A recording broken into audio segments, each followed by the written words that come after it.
Përshëndetje, shikues të Klan Kosovës. Tri ngjarje janë interesante të kësaj jave dhe të javës kaluar. Alianca për Ardhmërinë e Kosovës pas një shkrimi i cili është botuar në kohën ditore, ku zotin Ramush Haradinaj e lidh me zotin Naser Kelmendi, ka heshtur ose e ka lëshuar veç një deklarat dhe ka pritur për gati 2 javë deri të qarsoj gjërat dhe të vërtetën.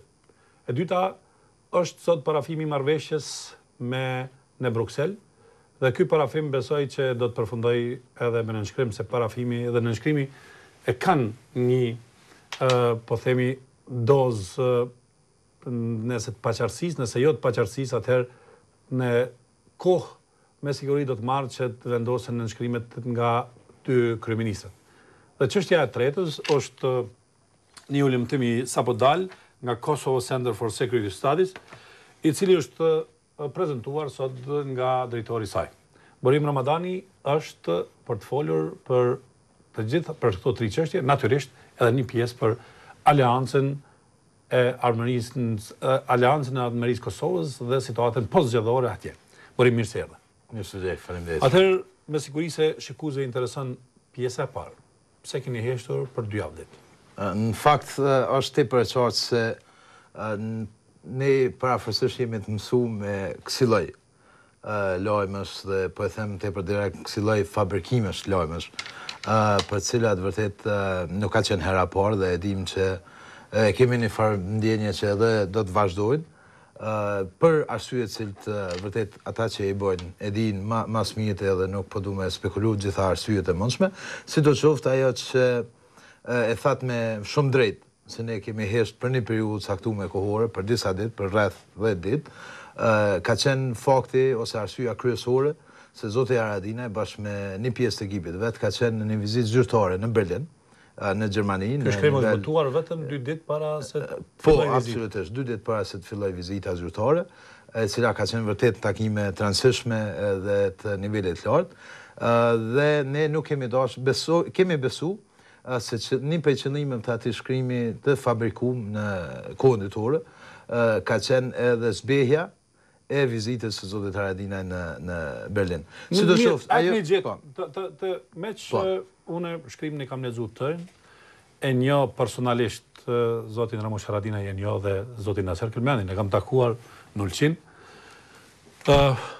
Nuk rezulton që këta 2 nifen mes vete. E vërteta këtë e pasër, është se ky ka qenë një fabrikim i lajmit dhe fabrikimi ka shku deri në atë nivel sa që është shpikur ose është manipulu letrat ose raportet e presidentit Obama. E vërteta është që nuk ka emri i zotit Ramush Haradinaj, nuk përfshihet në asnjë listë të zezë ose listë të tillë sikur se është pretenduar të presidentit Obama, presidentit amerikan.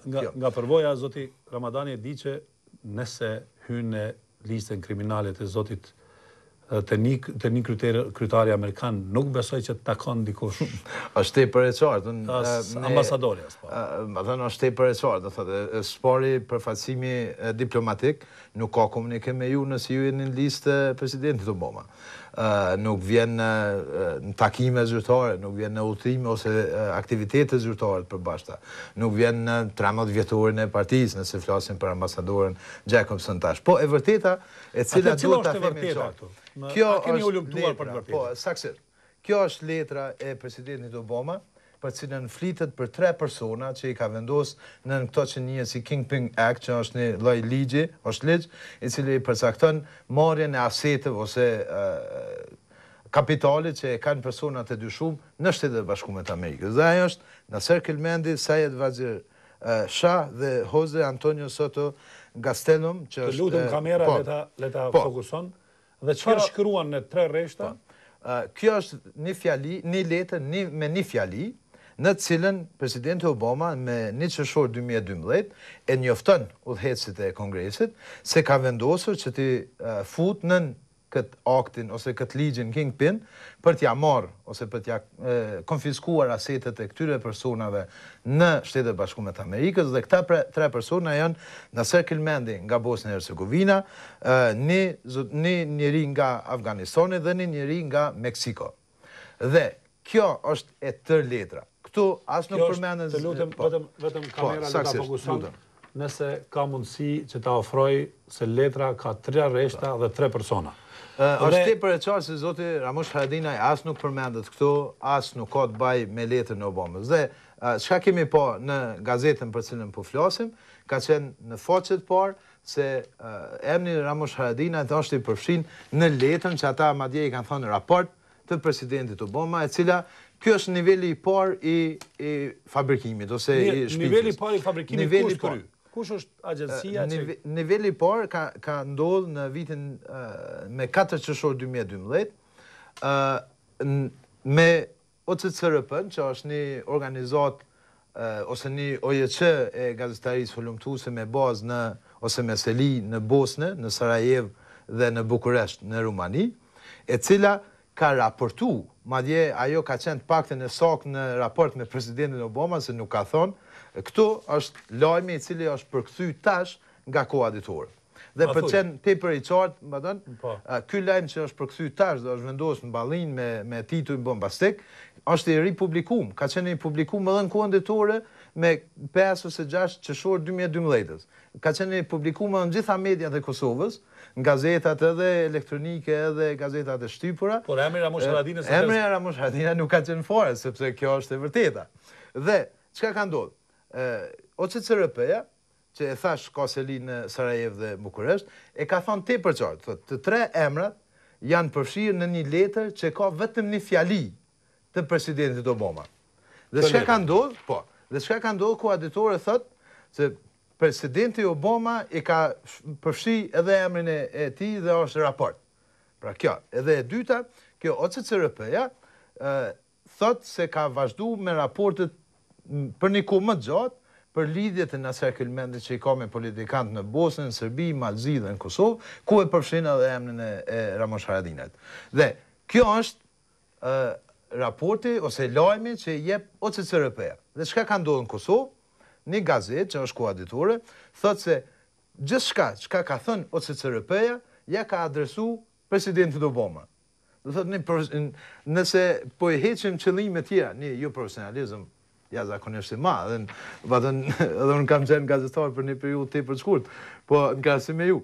Po një jo profesionalizëm i tillë është vërtet i çuditshëm. Mirë, a keni kërkuar sqarim nga redaksia pse ka pas një shkarje ti? Vërtetën nuk kemi kërkuar sqarim, dhe e vërteta të njëjtën kohë është se redaksia e ka larguar më një herë lajmin nga websajti. Dhe tash nuk mund ta gjeni në online ose në internet kërkun askund lajmin e kohës ditore, nga koha ditore. Kjo na ka dhënë me kuptu që megjithatë ata vetë kanë pa që kanë gënjy ose kanë fabrikuar një lajm tepër të madh. Dhe në njëjtën kohë niveli i parë është që presim që edhe ata të kanë një farë guximi profesional, se besoj që guzim profesional dilet thuhet me të njëjtën hapësirë të lajmit, fabrikum ose të rreshëm, dilet thuhet gabuam.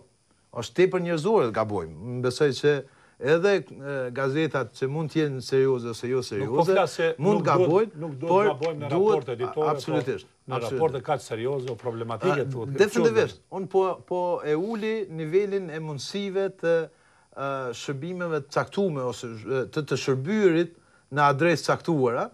Dhe po them, hajtë ta morëm që është jo profesionalizm. Po, edhe nëse o krejt jo profesionalizm, ata njerëz duhet ta morën guximin profesional dhe qytetar dhe dalin në Ballinë, thonë ne gabuam. Përndryshe, definitivisht, unë po insistoj, batën edhe tek zoti Haradinaj edhe tek pjesëtar tjerë ose ekipi tjetër e Aleancës, se kësaj çështje duhet t'i japim adresim ligjor, do të duhet paditur, dhe besoj se kjo ka hapësirë edhe matutje, dhe besoj se kjo duhet ndodhë, sepse ka qenë një montim, një fabrikim i lajmit formën ma të vrashmësme dhe kjo është tepër e vështirë. Nuk ka asgjë më të rëndë se sa ta kriminalizosh një personalitet? nuk kam fjalë tjetër. Absolutisht. Vetëm ligji mund t'i rregulloj këto gjëra. Dhe natyrisht që edhe ne gabojmë, dhe unë personalisht kisha dashur që sa herë që bëjmë kësi gabime të rënda, ballafaqohemi me gjyqin. Absolutisht. Edhe ne gazetarët po gabojmë, po ndonjëherë po teprojmë me domethënë etiketime të cilat po lëndojmë njerëz pa nevojë. Mund të them, domethënë se ka qenë një goditje në brez që njihet. Do thotë edhe në ring boksit nëse janë caktuar edhe hapësira e trupit ku mund goditesh. Goditjet në brez janë tepër të rënda. Ka një logjik edhe gazetaria, e kam lexuar shkrimin. Ato që u dash gazetarit ta bëj është dash të shkoj spaku deri në pej, ose shkoj deri në Aleancën për Ardhmërinë e Kosovës ta pyet a njeh këtë njeri, a ke pas lidhje. Spaku ta jap një kotim se kur nuk e ka njohur ose e ka njohur. Kjo është pos kësaj që absolutisht nuk ka kush pa diskutim. Nuk po flasim për as Afganistanin, as po flasim për një shtet tjetër. Nuk mund ta marrësh një letër të presidentit Obama dhe ta kesh interpretosh. Ta kesh përdorësh ose ta shtosh se presidenti Obama ka pas harruar edhe në emër. A keni kërkuar reagim zyrtar zoti Ramadani nga ambasada? Është tepër qartë se na kemi kontakte të rregullta dhe raportet tona janë sidomos periudhën e tashme mas kthimit të Ramos Haradinat janë vërtet shkëlqyeshme. Ne kemi marrë mbështetjen për vazhdimin e raporteve tona me Shtetet e Bashkuara të Amerikës, e dini se ambasada amerikane dhe gazeta koaditore kanë pas një periudhë tepër gjatë të përplasjeve dhe besoj se kjo ka qenë një mësim edhe për një redaksi kur vërtet të injorojnë gjithë ata për cilët të shkruan është vërtet e interesante. Kështu që kjo ka qenë realisht shpjegimi që mund ta them. Logjike po them, edhe morale, pra së gjithë profesionale. Nëse dikush për 7 vite mungon në një farë mënyrë në jetën politike, në kontaktet me njerëz, i ka pas të kufizuara, kontaktet zoti Haradinaj, si është e mundur që i atribuohet kontakti me Naser Kelmendin? Prej nga dhe si? Se ekziston nëse nuk don me pa letra, nëse don me ndërtu një rrëfim. Si është e mundur që 7 vjet mungesë në kontakte i adresohet me një njeri për cilin po themi që variantin më të vogël nuk i ka takuar asnjëherë. Atë keni absolutisht drejt. Unë tentova ta minimizoj qëllimin. Unë thash se hajtë ta themi që ajo profesional, gabim, ai gazetari nuk e din gjuhën angleze, e ka përkthy keq, ose diçka kështu. Po, se njimi me shumicën e tyre. Por, nëse vazhdojmë me matutje, atëherë shohim se ka një qëllim politik, edhe njerëzor, edhe anti-njerëzor realisht, sepse një ndërlidhje e tillë është jashtëzakonisht e pamundshme, është plus që ju e dini se Aleanca ka qenë tash po e largoj vetëm liderin, po Aleanca në tanësi ka qenë jashtëzakonisht aktive, sidomos këto muajt vitet e fundit në adresimin e çështjes drogave. Pikërisht për temën për cilën na madje kemi fol në parlament edhe për drogat në shkolla. Se lere më për trafiqet e për këto, do thotë është totalisht nonsens fabrikim, montim i cili vërtet e meriton elementin e parë, një ballin të kohës ditore me ne gabuam dhe elementin e dytë me adresim ligjor, besoj që gjykata duhet ta jap mendimin e vet dhe për këtë po insistoj. Mirë, atëherë kjo ishte pjesa e parë sa për të sqaruar. Faleminderit për sqarimin se megjithatë kjo është një lloj ekskluziviteti. Unë sot në të vërtetë as që e kam pritur që do të bisedojmë këtë për letrën e Obamës, kam pritur që kjo të sqarohet edhe nga vetë ambasada dhe organet e sigurimit të saj, por faleminderit për këtë deklarim. E dyta që desha të prekim është marrëveshja e sotme në Bruksel. Por para se të kalojmë, shkojmë me reklamat 2-3 minuta dhe të kthehemi ta interpretojmë edhe Brukselin, edhe Kosovar Center for Security Studies.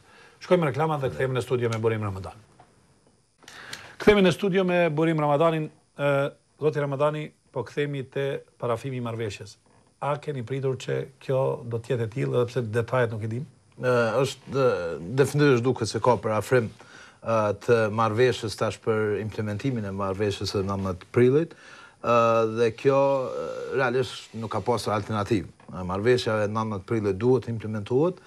Dy qasit e dy vendeve, Kosovës dhe Serbisë, në shumë elemente kanë qenë kundërta. Drafti i fundit i cili është prezantuar sot nga baronesha Ashton dhe pastaj edhe nga zoti Gentilini, ka qenë i pranueshëm për Kosovën dhe si i tillë keni elemente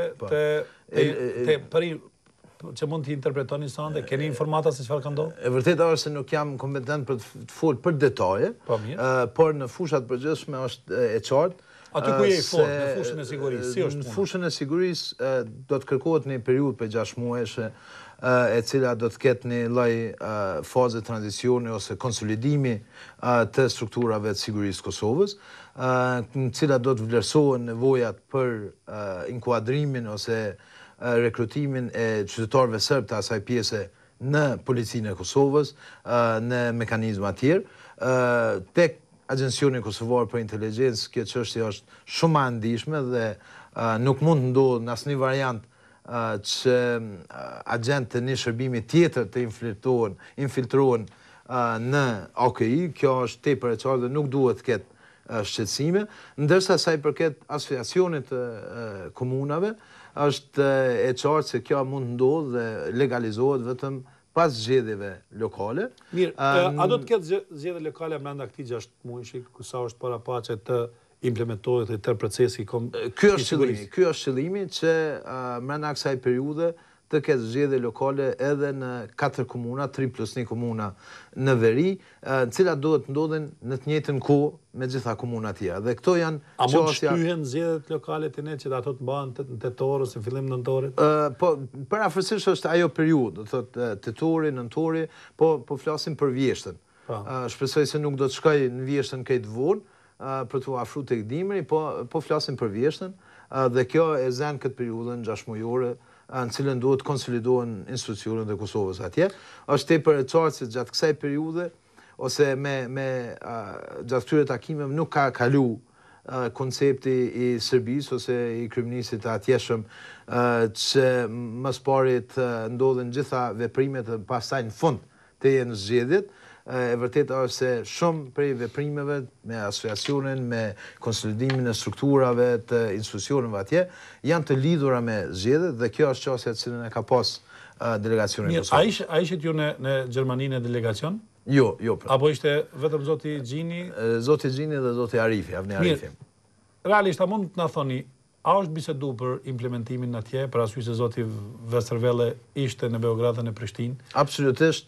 Një prej temave ka qenë edhe raporti ose normalizimi i raporteve me Serbinë, i cili tashmë është plotësisht i varur për implementimin. Shteti gjerman, Bundestagu gjerman, në cilë nivelet më të larta ka pasur takime zoti Haradinaj, ka dhënë mbështetjen tepër të fuqishme për nevojën edhe për domosdoshmërinë e implementimit të marrëveshjes së arritur me 19 prill. Prandaj një prej elementeve për cilat është diskutuar ka qenë edhe ky raport, pra mundësia që të ketë normalizim të raporteve vetëm pas implementimit të kësaj marrëveshje. Mirë, të hymë të një deklarim sot barometri kosovar i sigurisë, ku mbi barometrin kosovar të sigurisë u bën publike edhe, po themi, renditja ose përqindja e partive politike. Ju besoj që keni bërë hulumtimet e juja? Po, absolutisht. Edhe jemi në dieni ose në njohuri me shumë hulumtimet që bëhen gjatë kësaj periudhe në Kosovë. Dhe si interpretoni rezultatet? Mund të them se nuk i besojmë rezultatet sotme që janë paraqitur. Jo vetëm se nuk duam t'i besojmë, po për dy... Përdore një fjalë tjetër, s'paku ma të butë. Jo, është tepër e qartë, është jo profesionale. Unë edhe personalisht kam raporte shumë të mira me Qendrën Kosovare për Studime të Sigurisë, e cila është vërtet e specializuar në nivelin lokal, jashtëzakonisht e specializuar në aspektin e studimeve të sigurisë, por kjo dallon jashtëzakonisht shumë në aspektin e hulumtimeve për tema të tilla sikur se është votimi ose sikur se është besueshmëria për partitë politike. Janë disa elemente të cilat vërtet duhet të them. E para te marrja e gabimit e cila shkon prej 3 deri në 6% dhe ju e dini fare qartë se nëse marrja e gabimit është 6% plus minus, atëherë kjo e rrotullon pothuajse gjithë këtë rezultat i cili është paraqitur. Elementi i dytë është se nuk mund të flitet për komuna veç nëse ka një hulumtim i cili në nivel nacional e përfshin mostrën e duhur, që është 1967, por e vërtet është se kur të kthehet në nivel komunal, atëherë i bie jashtëzakonisht mostër jo përfaqësuese. Dhe si mostër jo përfaqësuese nuk është e saktë dhe nuk mund të arrihet asnjëherë e saktë. Prandaj kjo ka qenë një prej gabimeve të tjera. Elementi tjetër që duhet të thuhet është se mungesa e përvojës së organizatës fjalë ose ulëmtimit e tregon ndonjëherë edhe këtë lloj guzimi që dilet në opinion me rezultate të cilat vërtet nuk janë të sakta dhe nuk duhet të jenë si të sakta. Ajo që po du me thonë pak në shaka, ju e dini që jashtëzakonisht shpesh na kanë qitë me 6-7% si aleancë, ndërsa rezultatet kemi dalë 12 deri në 18.